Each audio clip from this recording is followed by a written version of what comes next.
Ayan, magandang araw. Meron tayong customer. Ayan si Madam. Balikan nakita kami ni Madam kay Bigotillo Brothers na vlog. Ayan. Mag-unboxing si Madam. Sige Madam, mag-unboxing na kayo Madam. Hello, Bigotillo, baka naman. Ayan, dito. Ano ba itong buksan nito? Ayan, si Madam.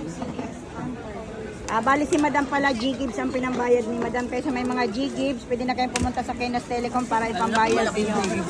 Dahil sa... Alam mo, nagsisinga ako eh. Ginamit-gamit ko. Ayan, mga offer na G-Gibbs na malalaki pwedeng ibalik. Katulad ni Madam, laptop yung naging ano niya, na-avail niya sa G-Gibbs, na pinambayad ng G-Gibbs. MacBook Air ka na. Ayan, may MacBook. Ayan, MacBook Air. Tuwang-tuwa mga anak niya. Oh, ayan. Madam, brand new. Sinisira ba to? Pwede naman yan ang sirain. Ang ganda. Pwede man yan sirain yan, bayad naman na yan. Eh.